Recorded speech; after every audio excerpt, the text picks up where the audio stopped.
աղոթենք։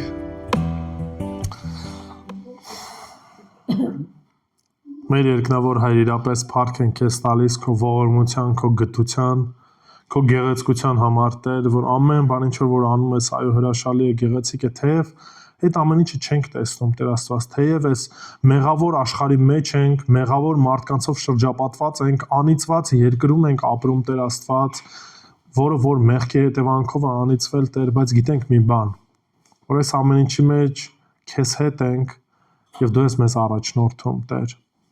որ ինչ էլ որ պատահի, Տեր Աստված, մեր կյանքում, մեր շրջապատում, վերջնական արդյունքում, Տեր Աստված, նպաստելու է, որ քեզ ել ավելի նմանվենք ու քեզ փառավորենք, Տեր։ Ուստի աղոթում եմ, որ այս սերտողության շրջանակում նույնպես օգնես, որ Տեր ընդունենք այն ճշմարտությունները, որ խոսքիցդ է գալիս եւ քո ճշմարտությանը այո եւ ամեն ասենք, որպեսզի փառավորվես Հավիտյան Հայրը, Որդին եւ Սուրբ Հոգին։ Ամեն։ Շատ լավ։ Հայտնություն 4:1-11։ Հիմնայք։ Ստեղ, երբ որ մենք արդեն անցնում ենք եկեղեցիներից հետո Աստծո խոսքը մեզ տանում է դեպի երկինք։ Մենք տեսնում ենք երկնքի նկարագրությունը, երկնքի հրաշալի պատկերը։ Ու սա նորից կարևոր է մեզ համար, ինչի որտեղ հայտնության գրքի կենտրոնում հենց սա պետք է լինի։ Ինքը որտեղ շատերը վախենում են հայտնության գրքից եւ այլն, բայց ուշադրություն դարձրեք, որ Տերը թույլ է տալիս կամ հնարավորություն է տալիս ինչ անելու, բացում է մի փոքր երկինքը, որպեսզի մենք ինչ անենք, տեսնենք։ Դա համար եկեք միասին կկարդանք Հայտնություն 4-րդ գլուխ 1-11 համարները, հետո արդեն համար առ համար ուշադրություն կդարձնենք։ Հայտնություն 4-րդ գլուխ 1-11։ Դրանից հետո տեսա, ահա երկնքում մի բացված դուռ կար, եւ փողի պես ձայն, որ նախկինում լսեցի, խոսում էր ինձ հետ ասելով. Բարձրացիր այստեղ եւ ես քեզ պիտի ցույց տամ, թե սրանից հետո ինչ է լինելու։ Եվ ես իսկույն հոգով լցվեցի, ահա երկնքում մի գահ էր դրված եւ գահի վրա մեկը նստած։ Նստողը հասպիս ու սարդիոն քարերի տեսք ուներ։ Գահի շուրջը կային 24 աթոռներ եւ դրանց վրա նստած էին 24 երեցներ, սպիտակ հանդերձներ հագած եւ ոսկե պսակներ գլխներին դրված։ Գահից ելնում էր փայլատակումներ, որոտներ ու ձայներ։ Գահի առջևում կրակով բորբոքված 7 ջահեր կային, որոնք Աստծո 7 հոգիներն են։ Եվ գահի առաջ բյուրեղնղանման ապակե ծով կար, իսկ գահի մեջտեղում եւ շուրջը 4 կենդանիներ առջևից ու հետևից աչքերով լի։ Առաջին կենդանին նման էր այռուցի, երկրորդ կենդանին ցլի, երրորդ կենդանին մարդու դեմք ուներ, իսկ չորրորդ կենդանին թռչող արծվի նման էր։ 4 կենդանիներից յուրաքանչյուրը շրջանակի 6 թևեր ուներ ու ներսից լի էին աչքերով եւ չէին դադարում գիշեր ու զոր ասելով. Սուրբ, Սուրբ, Սուրբ, ամենակալ Տեր Աստված, որ էր եւ որ է եւ որ գալու է։ Երբ այդ կենդանիները փառք, պատիվ եւ գոհություն էին տալիս գահի վրա նստողին, որ կենդանի է Հավիտյանս Հավիտենից, 24 երեցներն ընկնում են աթոռի վրա նստողի առաջ, երկրպագում նրան ու Հավիտյանս Հավիտենից, ով Հավիտյանս Հավիտենից կենդանի է, եւ իրենց պսակները դնում են գահի առաջ ասելով. Արժանի ես Տեր եւ Աստված մեր, որ ընդունես փառքը, պատիվը եւ զորությունը, որովհետեւ դու ամեն բան ստեղծեցիր ու քո կամքով եղան եւ ստեղծվեցին։ Ամեն։ Նայեք, իրականում սա հենց Տիրոջ էս գեղեցիկ պատկերն է ու երբ որ մենք տեսնում ենք, հենց ամենասկզբում ինչ ենք տեսնում։ Տեսնում ենք, որ երկրից, եկեղեցիներից ավարտելուց հետո Տերը միանգամից ինչն է մեզ ցույց տալիս։ Երկինքը։ Հիմա նայեք, մեր օրերում ընդհանրապես շատ շատերը հրապուրված են այս թեմայով։ Այսինքն ինչպես է դա արտահայտվում օրինակի համար։ Շատերը կտեսնեք, որ երբ որ խոսքը գնում է երկնքի տեսիլքների մասին, մարդիկ հետաքրքրություն ունեն։ Այդ հետաքրքրությունից ելնելով էլ շատերը կանգնում են ու սկսում են խոսալ։ Երկինք գնացի, տեսիլք տեսա, երկնքում էս էր, երկնքում այն էր եւ այլն եւ այլն։ Եվ մեծ մասամբ երբ որ մարդիկ ինչ որ տես նկարագրություն են տալիս, ավելի կենտրոնացումը նրան էր, թե ինչ անսովոր բաներ տեսան, ինչ անսովոր բաներ կար եւ այլն եւ այլն։ Ու երբ որ մենք համեմատում ենք այն նկարագրության ինչ որ Աստվածաշունչն է տալիս, ու այն նկարագրությանը, որ մարդիկ են տալիս, միանշանակ մեծամասամբ շատ հանգիստ ու հեշտ կարող ենք ասել ինչ հեքիաթներ է, սուտ բաներ է։ Ինչու՞, որովհետև իրենց պատկերացրածը եւ իրենց տեսածը չի համապատասխանում այն ամեն ինչին, ինչ որ Աստված հայտնում է մեզ իր խոսքի շրջանակում։ Աստվածաշնչում ով է երկինքը տեսել։ Բացի Քրիստոսից։ Հովանեսը, որ ասցինք շատ լավ, Հովանեսից բացի կհիշեք ելով։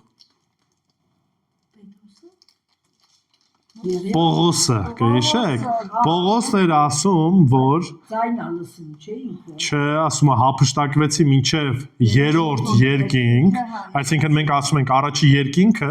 մեր ատմոսֆերան է, այսինքն այն շրջանակն է, որ մենք տեսնում ենք թռչուններ եւ այլն եւ այլն։ Երկրորդ երկինքը ընդհանրապես տիեզերքն է, որտեղ որ մոլորակներն են, երրորդ երկինքը հոգեվոր տիրույթն է։ Հիմա երբ որ Պողոս Առաքյալը երկրորդ Կորինթացիս 12-րդ գլխում տարվեց երրորդ երկինք, սակայն ասում է արգելվեց, որպեսզի այդ երրորդ երկինքից ինչ որ բաներ ասի։ Դրանից բացի նաև տեսնում ենք, որ 5 տակարանում Եզեկիա մարգարեն որոշ առումով որոշ տեսել, ցենց ասած պատկերներ տեսել է, Եսայանա տեսել որոշակի պատկերներ, որոշակի նկարագրություն են տվել, այդ բոլոր նկարագրությունների շրջանակում որևիցե կերպով չի համընկնում այն նկարագրության, ինչ որ մենք տեսնում ենք այսօր ժամանակակից աշխարհում մարդիկ նկարագրում են։ Հիմա դետալներին կտեսնենք ու կհասկանանք ինչի մասն է խոսքը գնում։ Բացի դրանից, նաև մեկ բան պետք է հասկանանք, որ քանի որ մենք դեռևս ապրում ենք այս ֆիզիկական աշխարհում, հոգևոր աշխարհը ինչքան էլ որ սենց ասած մարդը տեսնի, շատ բան չի կարողանում ինչ անի նկարագրի, ինչի որտեվ թե բառերն են սահմանափակ, թե նաև նմանությունները չկա, որ մենք կարողանանք միանշանակ ասենք։ Դրա համար նույնիսկ երբ որ նկարագրությունները հիմա կարդանք տեսնենք, կտեսնենք, որ այդ նկարագրությունների շրջանակում անդադ օգտագործվում է հետևյալ արտահայտությունը՝ կարծես թե, նման էր, այսինքն Հովանեսն էլ որ փորձում է բառեր գտնի կամ նկարագրություն տա, այդ նկարագրությունն ու բառերը նույնպես ինչ են, սահմանափակ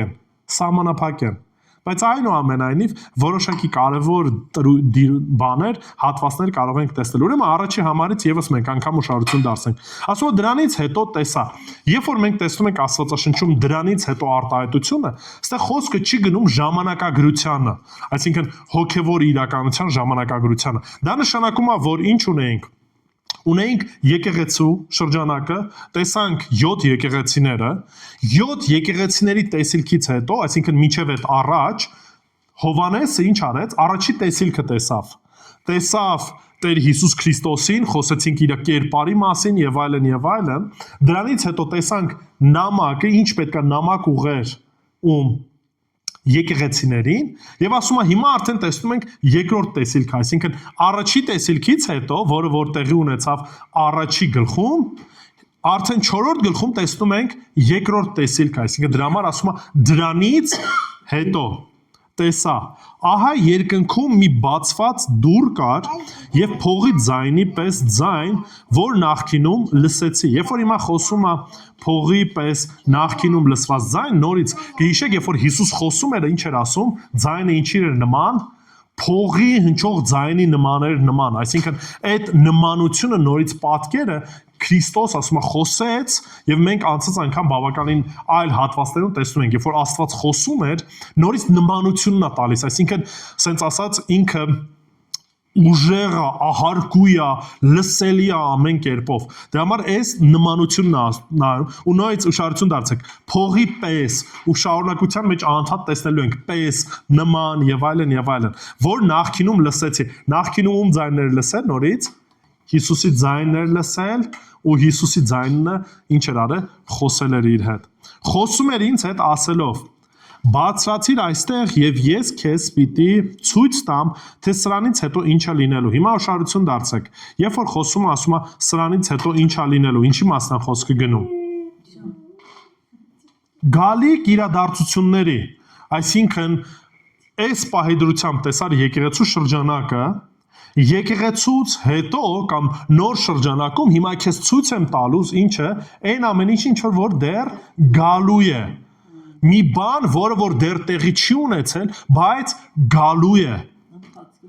Այսինքն հայտնություն եմ տալու, քեզ ցույց եմ տալու այն, ինչ որ դեռ սպասվում է։ Եվ իսկույն հոգով լցվեցի։ Հիմա նայեք, երբ որ նորից խոսում ենք հոգով լցվելու մասին, նորից պետք է հասկանանք մի բան։ Խոսքը այն չէր, որ ինքը ֆիզիկապես գնաց հայտնվեց երկնքում։ Ֆիզիկապես որևիցե մեկը չի կարող հայտնվի։ Սա ոչ էլ էր, որ ինքը երազ էր տեսնում, օրինակի համար քնած էր, երազ տեսավ։ Այդ տրամաբանությունը չի։ Հիմա ո՞նց է այդ ամեն ինչը եղել, չեմ կարող նորից միանշանակ ասենք։ Կարա օրինակի համար հենց տենց ու բառից ուղիղ իմաստով Հովանեսի մարմնից Աստված հոգին ինչ արեց, բաժանեց ու ցույց տվեց այդ ամեն ինչը, կամ այլ կերպով ցույց տվեց։ Ուղիղ իմաստը չենք կարա սենց ասած մեխանիզմը հասկանանք, բայց հասկանում ենք մի բան, որ Տերը հոգով է այդ ամեն ինչը ցույց տալու, ինչի որտեղ ֆիզիկական աչքերը չեն կարա տեսնեն հոգևոր իրականությունը, հոգևոր աշխարհը, մեր ֆիզիկական աչքերը։ Ու տեսնում ենք առաջի բանը, որ տեսնում է Հովանեսը ինչն էր, գահը եւ նրա վրա նստողը։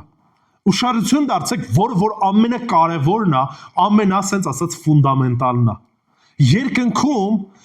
երկնքի կենտրոնում ով պետք է լինի, գահն է, Աստվածն է։ Երբ որ կողքից մարդիկ սկսում են խոսել, ոսկի ինչ որ փողոցները տեսանք, շատ լավ էր, մարդիկ քայլում էին, ուրախ էին, հասկանում եք, այստեղ այդ ամեն ինչը ցույց է տալիս, որ այս մարդիկ նորից այդ ամեն ինչը իրականություն չի եղել, այս մարդիկ իրենց երևակայությունն են մարդիկ պատմում, գուցե երազ են տեսել, չեն խաբում, քո հարցին են պատասխանում, երազ են տեսել։ Կամ ինչ որ կերպով իրանց ես սրա մասին նորից ասել եմ, երբ որ մարդը կլինիկական մահ է տանում, ինչ է տեղի ունենում։ Թթվածնային քաղց է լինում։ Մարդ ուղեղը թթվածինը քիչ է հաստում, ինչի սիրտը չի աշխատում, արյունը չի պտտվում եւ առաջի, սենց ասած, հարվածը հասնում է ուղեղին, որտեվ մեր ամենաշատ թթվածին օգտագործող օրգանը ուղեղն է։ Դրա համար երբ որ մեկը խեղդվում է, առաջնային հարվածը ուղեղին է գալիս։ Դրա համար երբ որ սկսում է թթվածնային քաղց լինել, մարդը կարա ինչ որ տեսիլքներ տեսնի, ինչ որ բաներ տեսնի եւ այլն եւ այլն։ Սա նորից հոգեվոր աշխարհի, հոգեվոր իրականության հետ ընդհանրապես կապ չունի։ Սա ֆիզիոլոգիական իրողություն է։ Հիմա երբ որ Հովանեսն է տեսնում, Հովանեսը առաջին բանը որ տեսնում է, գահն է տեսնում։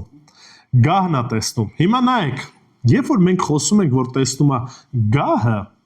դա զուտ այսպես ասած մեբելի ատրիբուտ չէր, այսինքն մի պատկերացրեք զուտ, չգիտեմ, ընդ գահ էր դրած եւ այլն եւ այլն։ Խնդիրը այդ այսպես ասած աթոռը չէր։ Գահը խորհրդանշում է ինչ, իշխանությունը։ Իշխանությունը։ Թագավորած գրքում կամ թագավորները երբ որ ասում են բազմած է գահին, դա չի նշանակում, որ ինքը գահից ուրիշտեղ բացի չի նստում։ Քայլում է, բանել է անում, չգիտեմ, տանն է եւ այլն, բայց ինքը միշտ ինչ ասում է, գահին է բազմած։ Դա խորհրդանշում է նրան, որ տվյալ պահին թագավորը ինչ անում, թագավորում է։ Եվ երբ որ Հովանես այս տեսիլքը տեսնում է, որ Աստված ինչ արած, թագավոր որպես գահին բազմած է, նստած է գահին, իր իշխանության շրջանակն է տեսնում։ Սա նման է Դանիելի մարգարեության եւ Եզեկիելի մարգարեության։ Մեկը եթե խնդրեմ կբացեք Դանիել 7:9-10 համարները։ Դանիել 7 9-ից 10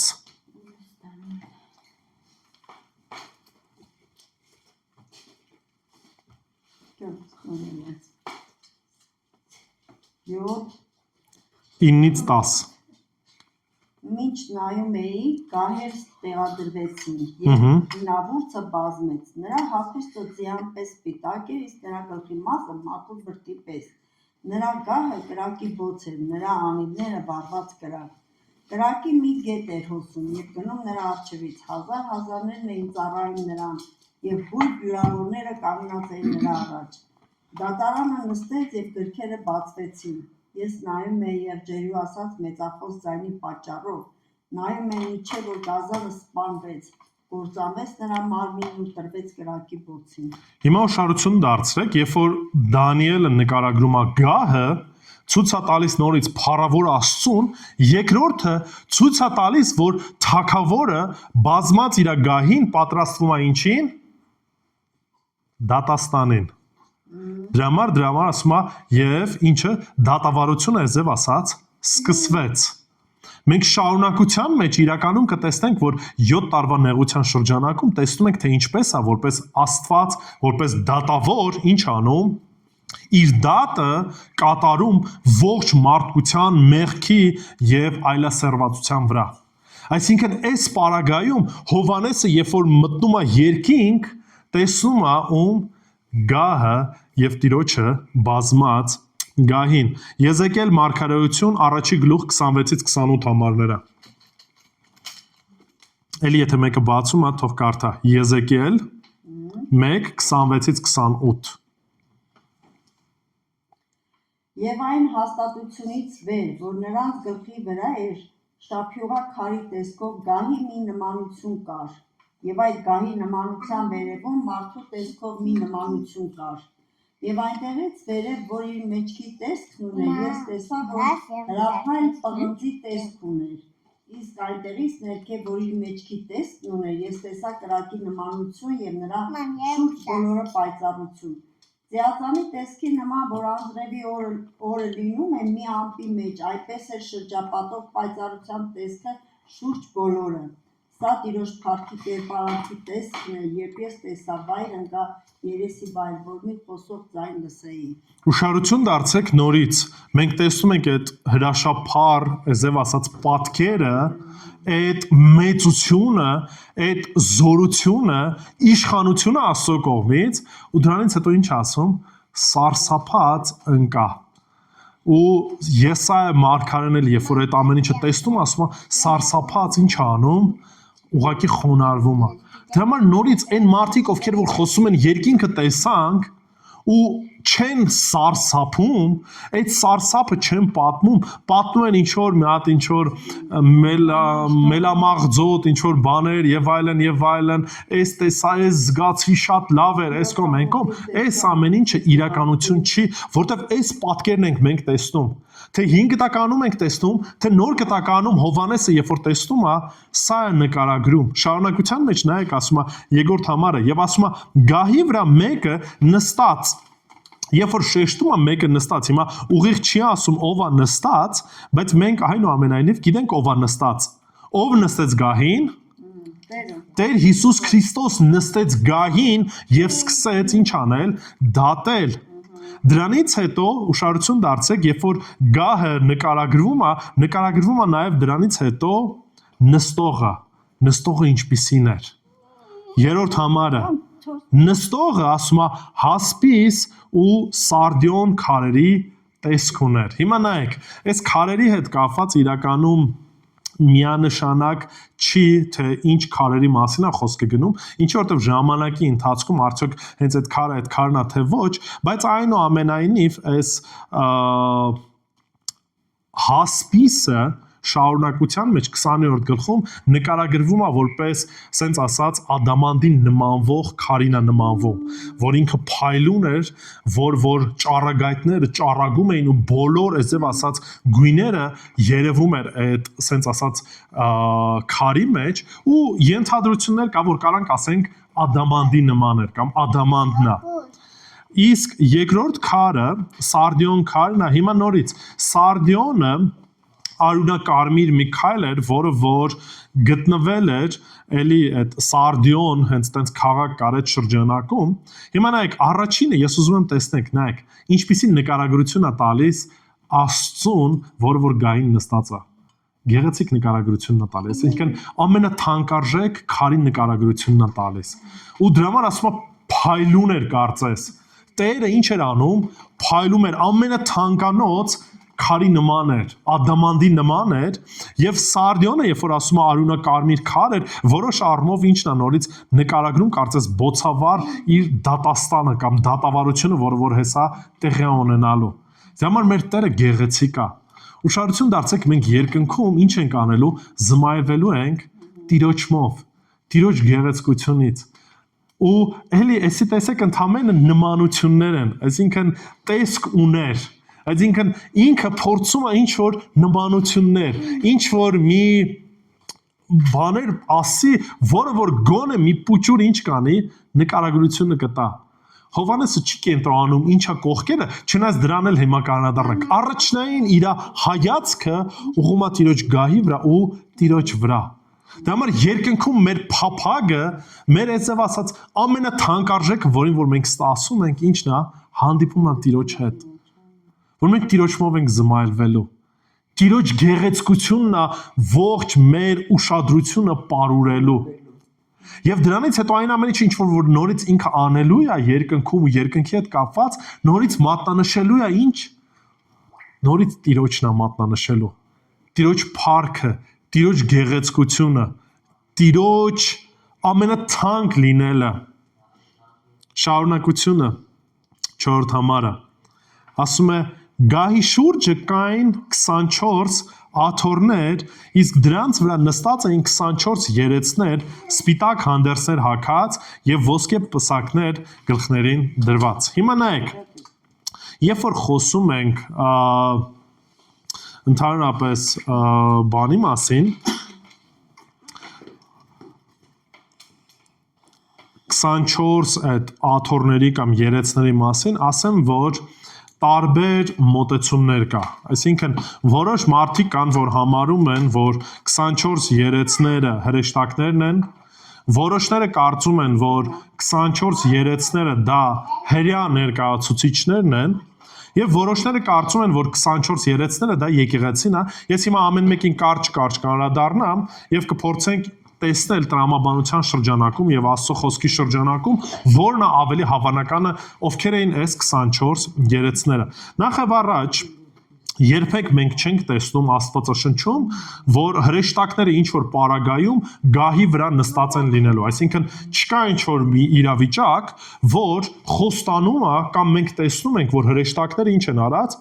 ինչ որ աթոռներին են բազմած, այսինքն նման մի բան չկա։ Մենք տեսնում ենք, որ հրեշտակները այո որոշակի իրենց փառքն ունեն, բայց հրեշտակները ծառայող հոգիներ են, այսինքն ծառայության համար են միշտ կանչված, այլ ոչ թե որոշ առումով ղեկավարելու կամ առաջնորդելու, գահերին նստելու որևիցե պարագա խոստում չկա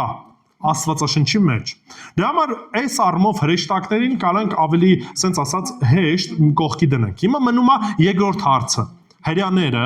այսինքն խոսքը գնում է հրյա առաջնորդներին կամ եկեղեցին կամ ասենց ասած սրբվածները։ Հիմա նայեք, երբ որ մենք խոսում ենք հրյաների մասին, պետք է հասկանանք, որ գոյություն ունի ժամանակաշրջան, այսինքն մենք տեսնում ենք, որ կա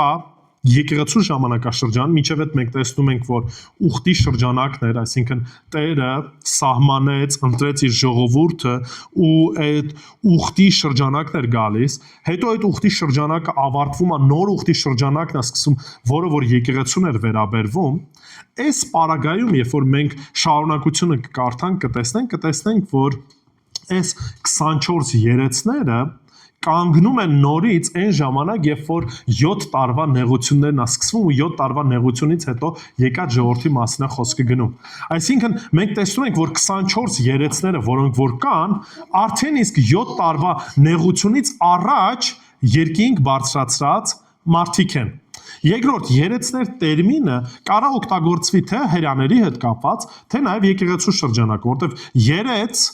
բառացի նշանակում է ծերունի կամ ծեր մարդ, մենք տեսնում ենք, որ 5 տականում օգտագործվում էր այս տերմինաբանությունը հրեա առաջնորդների նկատմամբ, նաև երեց տերմինը մենք տեսնում ենք, որ օգտագործվում է եկեղեցու շրջանակում։ Ինչու՞, որտեղ եկեղեցու շրջանակում, օրինակի համար, մեր եկեղեցում մենք ինքներս էլ մենք ասում ենք երեցներ ենք։ Պրեսբուտորոս բառն է, որը որ ուղիղ օգտագործվում է եկեղեցու շրջանակում։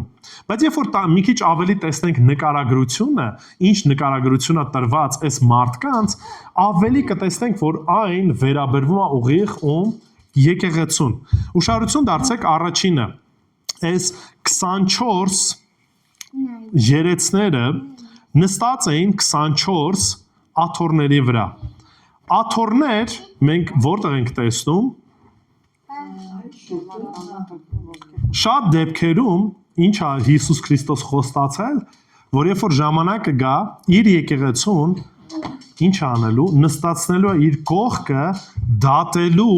կամ առաջնորդելու ժողովրդին։ Այսինքն խոստումը առաջնային Հիսուս Քրիստոս տվել է, որ գահին է բազմելու իր եկեղեցուն։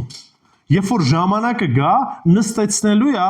գահերին, այսինքն առաջին նկարագրությունը, որ մենք տեսնում ենք, որ գահի շուրջը կային 24 աթոռներ, նորից տեսնում ենք ումա վերաբերվում, եկեղեցուն է վերաբերվում։ Երկրորդ նկարագրությունը ինչ ենք տեսնում, ինչ ունեին նաև այդ երեցները, սպիտակ հանդերձներ։ Սպիտակ հանդերձներ ովքեր ունեին։ Չէ, հրեշտակները սպիտակ էին, բայց չի ասում, որ սպիտակ հանդերձ էին հագել։ Հայտնություն 3:5-ում, մեկը կարդացեք խնդրեմ։ Մի քանի օր առաջ էլի խոսել ենք դրա մասին։ Հայտնություն 3:5 Նա ով հաղթի ջերմակ հագնելու, ես նրա Նա ով հաղթի ջերմակ է հագնելու, ես նրա անունը չեմ ջնջելու կենաց գրքից, այլ նրա անունը դավանելու եմ իմ հոր ու նրա հրեշտակների առջև։ Ովքեր են ջերմակ հանդերձներ հագնելու։ Չէ, եկեղեցի, հավատացյալները, փրկվածները, 19:8 հայտնություն։ 19:8 համարի 19:8 նրան տվեց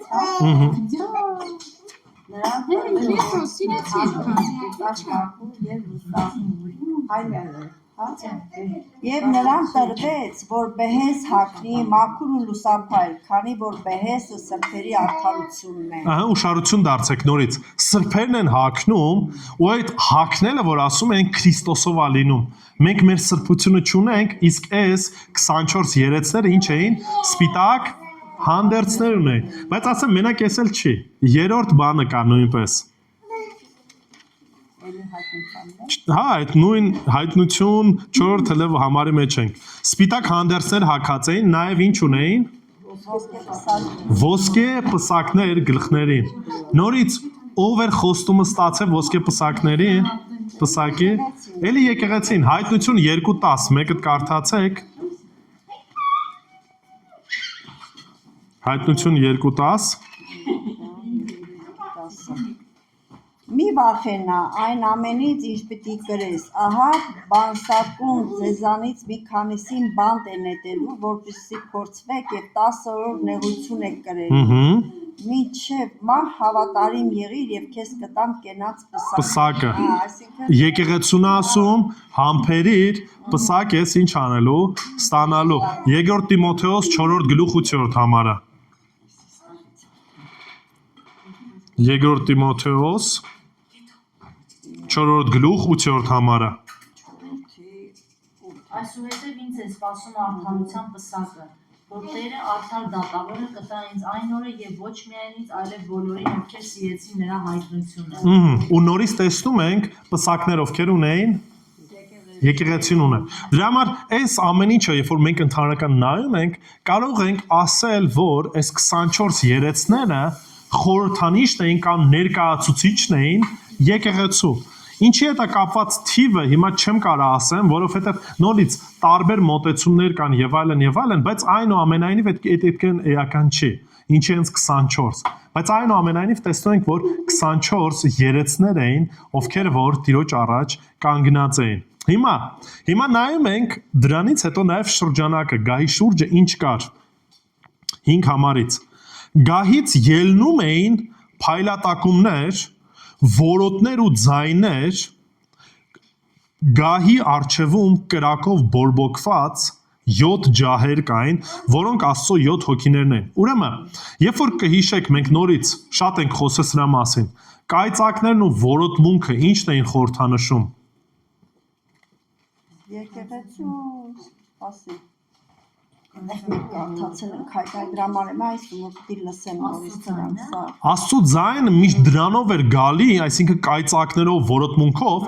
ոչ միայն ցույց էր տալի իր Աստծո փառավոր լինելը, այլ նաև նորից դատաստանը, այսինքն մենք ամեն անգամ տեսնում ենք, որ Տերը տալիս է իր դատաստանը, բայց ոչ միշտ։ Օրինակի համար Ելից գրքում, երբ որ Տերը օրենքն է տալի, կհիշեք Սինա լեռան վրա նորից Աստված երբ որ խոսում էր, ինչ էր լինում, որոտմունք էր լինում եւ կայծակ էր լինում։ Դրա համար ժողովուրդը վախենում էր, ու Մովսեսին ասեց՝ դու գնա մեր տեղը, դու Աստծո առաջ կայնի, մենք վախենում ենք։ Այսինքն միշտ ցույց է տալի Աստված հայտնվում է նման կերպով, որը որ ցույց է տալիս նորից Տիրոջ դատաստանը ու շարունակության մեջ էլ ենք երևում, նաեւ Տիրոջ այդպես ասած փառքը։ Այսինքն, երբ որ Տերը հայտնվում է կամ երբ որ մեկը Տիրոջ հայտնությունն է տեսնում, ինքը չի գալու, ասի Հիսուսին տեսա, ասեն ժպտում էր, փաթաթվեց, այսքան մենքով։ Հասկանում եք, էսի ուղղակի ֆիլմերից, մուլտֆիլմերից ինչ որ պատկերացրած պատկերներն են։ Ամեն անգամ, երբ որ Տիրոջ հայտնությունն է լինում, մարդիկ ինչ էին անում, սարսափում էին այդ Տիրոջ ներկայությունից ու իրավիճակից, բայց ուշադրություն դարձրեք։ 24 երեցները սարսափած էին։ Չէ, ինչի սարսափած չէին, որովհետև այդ ամեն ինչի մեջ արդեն Տիրոջով սրբված էին ու Տիրոջ ներկայության մեջ էին։ Իրանք վախենալու բան չունեին, վախենալու բան ունեն այն մարդիկ, ովքեր որ երկրից վրա են ու այդ պայդրությամբ ինչ էին, հակառակ էին Աստծուն, որովհետև իրենք Աստծո դատաստանի առաջ էին կանգնելու։ Բայց եկեղեցին այդ Աստծո դատաստանից ինչ է, ազատված է, գալիք դատաստանից ազատված էր։ Դրա համար երեցները չեն վախենում, երբ որ այդ պատկերը տեսնում են, չեն սարսափում։ Մովսեսն նորից Տիրոջ ներկայության մեջ էր ու չէր սարսափում, ինչի որովհետև Տերն էր իր հետ խոսում եւ օրենքը տվեց, իսկ մնացած ժողովուրդը որոշ առումով ինչ արեցին, վախեցան, սարսափեցին։ Շարունակության մեջ նաև տեսնում ենք, ասում է, կրակով բորբոքված 7 ջահեր կային, նորից խորհրդանիշն էր բորբոքված այդ կրակը դատաստանի գալիք, բայց կհիշեք 7 ջահերը, որոնք Աստծո 7 հոգիներն էին։ Ում էր խորհրդանշում։ Չէ, Սուրբ Հոգուն։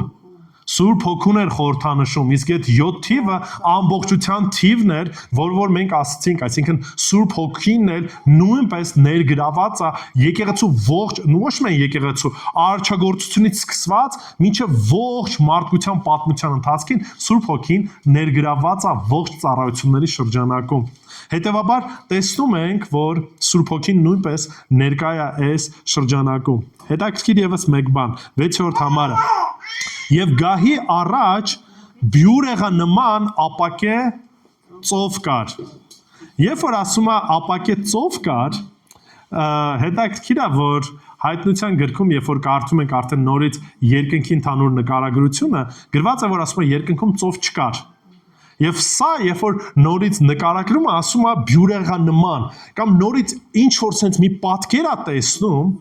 որը որ փորձում է նկարագրի, ասում է ինչ որ մի կարծես փայլուն, կապույտի մեջ ինչ առանձնացված մի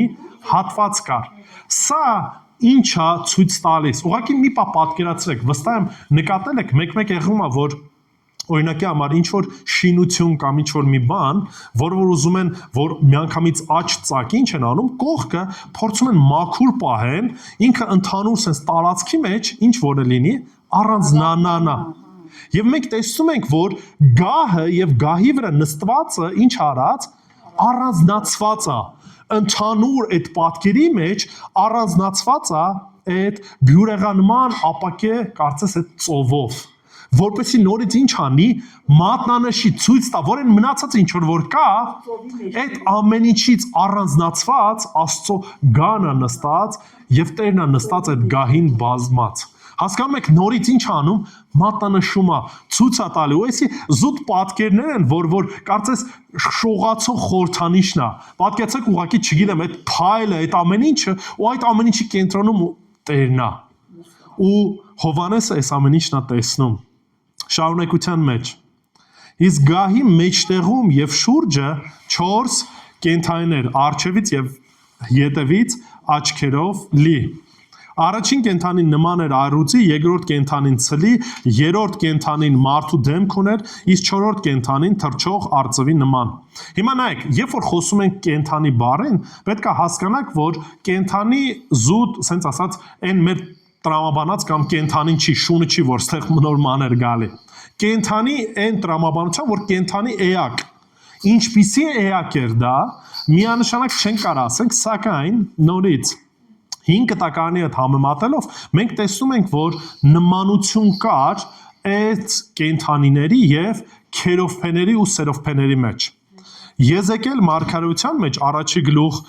առաջի գլխում 4-ից 25 համարներում մենք տեսնում ենք նկարագրությունը այս կենդանիների կամ սերովբեների եւ քերովբեների։ Մի քանի բան եմ ուզում կարդամ, եթե հետո կցանկանաք, կարաք դուք ինքներդ Եզեկիել մարգարեությունից առաջի գլուխ 4-ից 25 համարները ձեր երբ որ ազատ ժամանակ ունենաք, կարդաք, մի քանի հատվածներ կարդամ, ասում է դրանց մեջ կային 4 կենդանի էակներ, նմանվող կերպարանքներ։ Նրանցից յուրաքանչյուրը 4 դեմք ուներ եւ 4 թև ուներ, 4-ն էլ ունեին առյուծի դեմք, աջ կողմում եւ ցլի դեմք, ձախ կողմում 4-ն էլ ունեին արծվի դեմք եւ շրջանակները շուրջ բոլորը լի էին աչքերով ու էսի պրոստը մի քանի sense ասած հատվածներն եմ կարդում, ամբողջ հատվածը չեմ կարծում։ Ուր որ հոգին կամենում էր գնալ, նրանք գնում էին։ Հիմա նայեք, այս նկարագրությունը, որ մեզ տալիս է Եզեկիել մարգարեության մեջ, մենք տեսնում ենք, որ նման է հենց այս նկարագրության ինչ որ կար քերովբեների հետ կապված։ Հիմա մի հատված եմ ուզում կարդալ, Եսայա մարգարեությունից 6-րդ գլուխ 2-րդ համարը կարդացեք, հեսա կբացատրեմ։ Եսայա 6-րդ գլուխ 2-րդ համարը։ 6-րդ գլուխ։ 2-րդ համարը։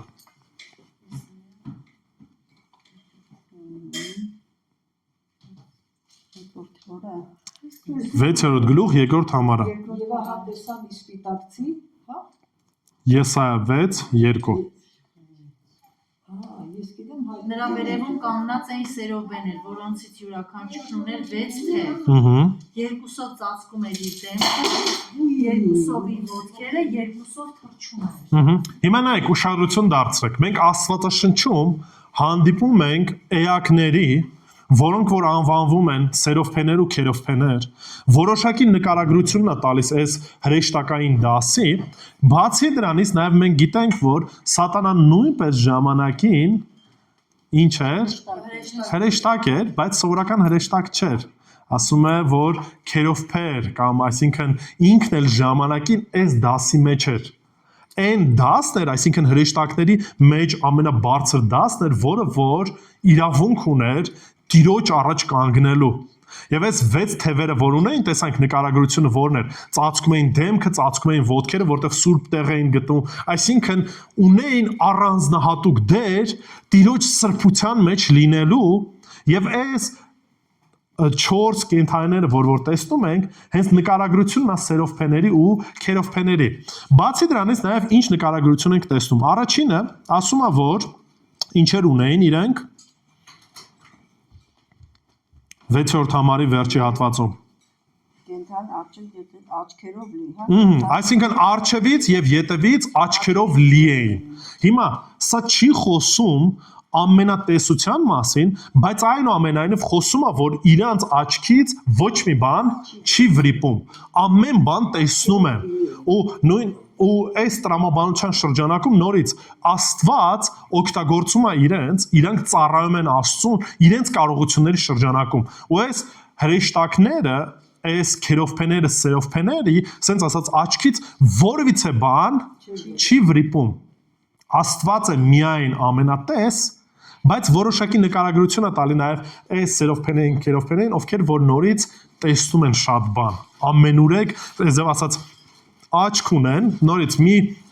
պատկերացրեք, այսպես ասած, ֆիզիկական աչքեր։ Պատկերացրեք իրանց էությունը, որովհետև 5 բանը հայտնության գրքում ինչ որ տեսնում ենք, սիմվոլներով ենք նկարագրությունը տեսնում։ Շարունակությունը ինչ ունեին։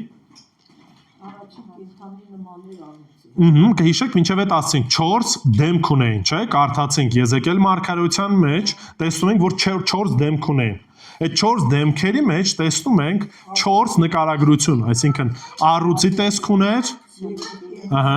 ցլի տեսք ուներ, մարդու եւ արծիվի։ Կենդանի թռչող արծիվ։ Ուրեմն առաջինը առուծը ի՞նչն է խորհրդանշում ընդհանրապես։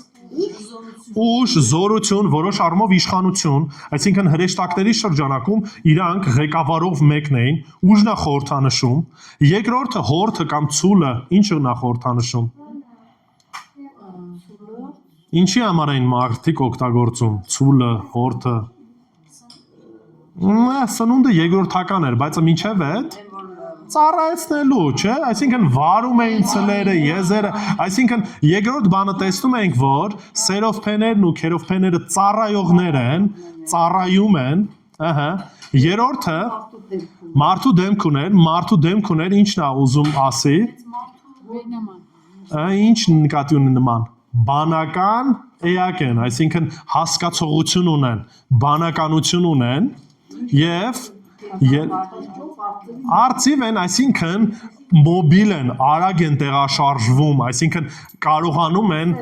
շատ արագ մի տարածքից մյուս տարածք գտնվել եւ այլն։ Նորից ամենուրեք չեն, բայց այնուամենայնիվ մոբիլ են։ Բացի դրանից, կհիշեք նորից, երբ որ Ադամն ու Եվան մեղ գործեցին, Էդեմական պարտեզում Աստված դրել քերովբեների, որ պետքային չաներ, պաշտպաներ, հսկեր, որ նորից որևիցե մեկը չմտնի։ Այսինքն տեսնում ենք, որ այս նկարագրության մեջ սերովբեները, այդ քերովբեները 4 կենդանիները ծառայող էակներ էին, իշխանություն ունեին ընդհանուր հրեշտակների շրջանակում, բայց նորից Տիրոջ առաջ էին կանգնած, ու սա մեծ առանձնահատկություն էր։ 4 կենդանիներից յուրաքանչյուրի շրջանակի 6 թև ուներ ու ներսից լի էին աչքերով եւ չէին դադարում գիշեր ու զոր ասելով։ Հիմա ամենակարևոր բանին ենք նորից գալի։ Այս հրեշտակները Տիրոջ առաջ են կանգնած եւ Տիրոջ առաջ կանգնած ինչ են ասում։ Սուրբ, Սուրբ, Սուրբ, ամենակալ Տեր Աստված, որ էր եւ որ գալու է։ Հիմա երբ որ շեշտում է Սուրբ, Սուրբ, Սուրբ, ինչ է ուզում ասի։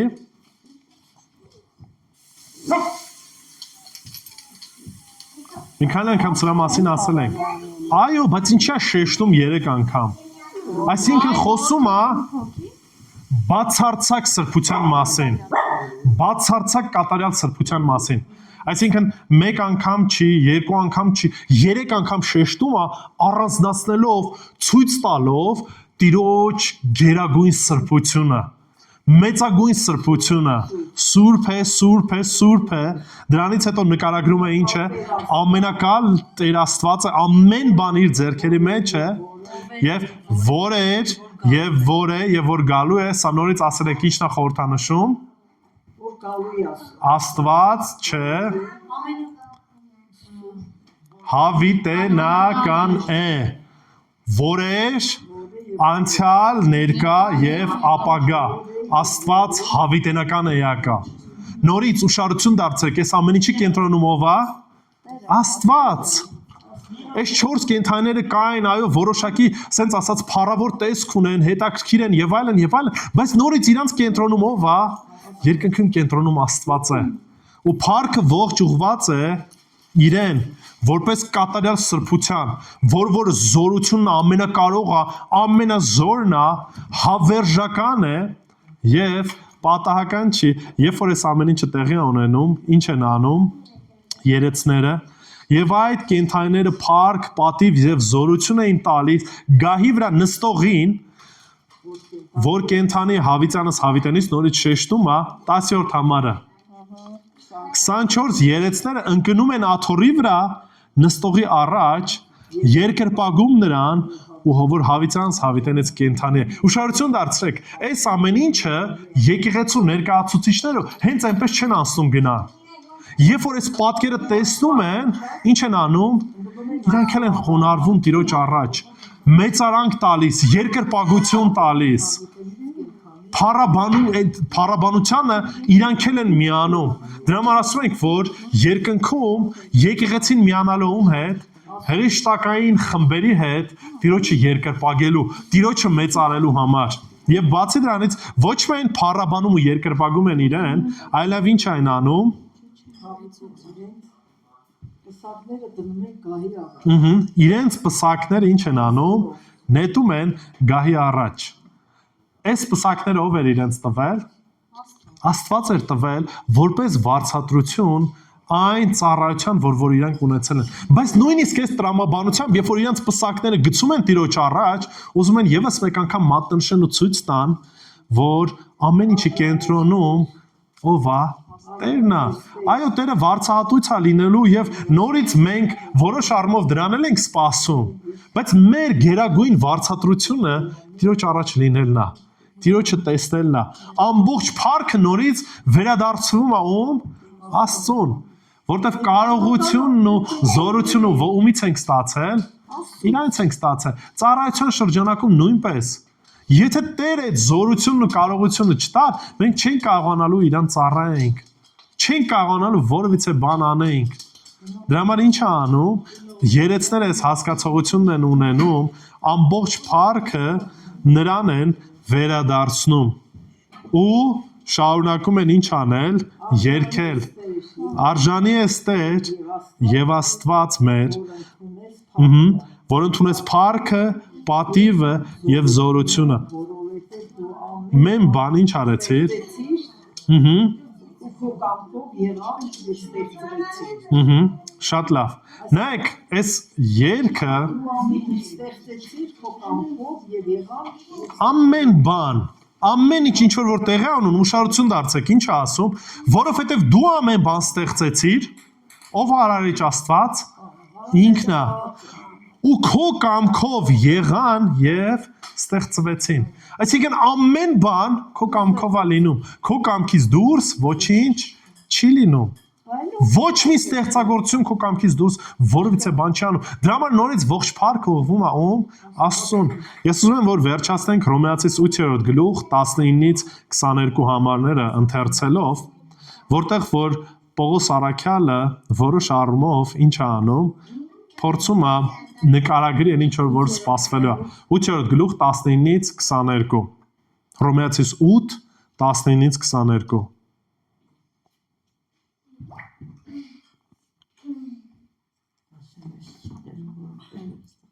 Որովհետև ստեղծագործությունը անհամբերությամբ ակնկալում է Աստծո որդիների հայտնությանը, քանի որ ստեղծագործությունը ունայնությանը հնազանդվեց, ոչ թե կամքով, այլ նրա, ով հնազանդեցրեց այն հույսով, որ ստեղծագործությունն ինքը ևս ապականության ծառայությունից կազատվի, Աստծո որդիների փառքի ազատության մեջ մտնելու համար, որովհետև գիտենք, որ ամբողջ ստեղծագործությունը մինչև հիմա հառաչում է ու ցավի մեջ է։ Ինչ է անում, սպասում է այդ պահին, երբ որ վերջնականապես ինչ է լինելու, փառքն է հայտնվելու, երբ որ Տերը ազատագրելու է, երբ որ մենք բոլորս հայտնվելու ենք այս Տիրոջ փառքի մեջ երկնքում։ Դրա համար նորից ելներ, երկնքի մասին խոսելով, գալիք բանի մասին խոսելով, այո, դեռևս խոսելու ենք ոսկե փողոցների մասին, խոսելու ենք նոր Երուսաղեմի մասին եւ այլն, բայց ամեն ինչի կենտրոնում ով է Աստված, որը որ հրաշալի է, որը որ գեղեցիկ է, որը որ ոչ միայն հրաշալի է ու գեղեցիկ է, բայց մինչև հիմա իր գահին նստած է եւ դեռևս ինչ անելու, դատելու է։ Այո, այստեղ մենք նկարագրության մեջ տեսնում ենք փառավորված եկեղեցին Տիրոջ առաջ կանգնած, բայց դեռևս դատաստանի պահը գալու է։ Դեռևս այդ 7 տարվա նեղությունները լինելու են։ Ու շարունակության մեջ մենք կտեսնենք, թե ինչքան սարսափելի է, երբ որ մարդը սկսում է հակառակվել Աստծուն։ Ինչքան սարսափելի է։ Վայ նրան, ով որ կմերժի Տիրոջը։ Բայց օրհնյալ են բոլոր նրանք, ովքեր որ հավատքով եկել են Տիրոջ առաջ ու ակնկալում են, սպասում են Տիրոջ հետ հանդիպմանը, որտեղ տեսնելու ենք մեր Փրկչին, տեսնելու ենք իրեն իր փառքի մեջ, որը որ որևիցե բառով, որևիցե լեզվով, որևիցե մի նկարագրությամբ անգամ իսկ հնարավոր չի նկարագրել։ Դրա համար մեր հույսը երկնքում ոչ թե այսև ասած հավիտենականությունն է երանության մեջ, չգիտեմ, ուրիշ բաների մեջ, այլ մեր հույսն ու նպատակը հավիտենականության մեջ Տիրոջը տեսնելն է, Տիրոջը ճանաչելն է, Տիրոջը փառքի մեջ լինելն է։ Ու սա է այն փառքը, այն նկարագրությունը, որը որ Տիրոջն է մեծարում։ Դրա համար եմ ասում, ամեն անգամ, երբ որ ինչ որ նկարագրություններ եք լսում այս կողմ այն կողմ, եթե այդ ամեն ինչի կենտրոնում Աստված չի, եթե այդ ամեն ինչի կենտրոնում Տիրոջ փառքը չի,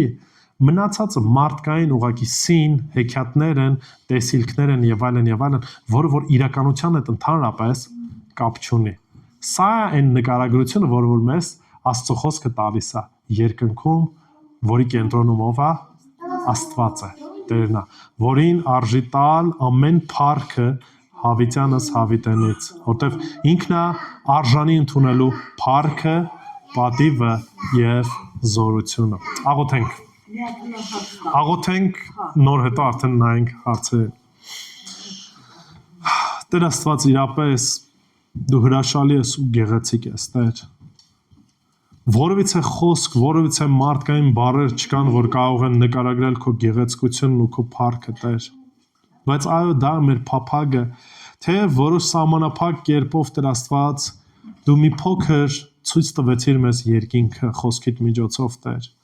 որի կենտրոնում այո դու ես, Տեր Հիսուս, որի կենտրոնում դու ես, Տեր Աստված, ու ողջ փառքը նորից քոնն է։ Աղոթում եմ, ով Տեր Աստված, որ իրապես օգնես, որ մեր ողջ կյանքի ընթացքում մեր հայացքը ուղենք դեպի քեզ, Տեր։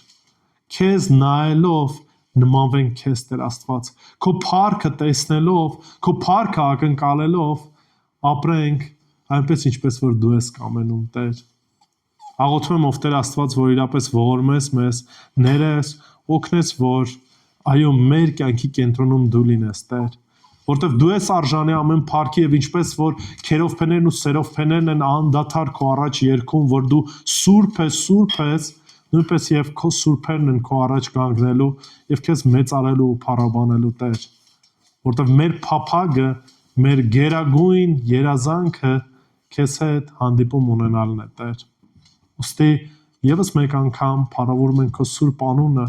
եւ իրապես շնորհակալ ենք, որ Տեր ողորմեցիր, գթացիր, սրբեցիր, քեզ զավակ դարձրեցիր, Տեր, եւ հնարավորություն ես տալիս քեզ համար ապրելու։ Մեզ ողորմիր, ներիր ու դու փառավորվիր։ Հայր, Որդի եւ Սուրբ Հոգի հավիտյանս հավիտենից։ Ամեն։ Երազանք ացոպրոպին Ամեն։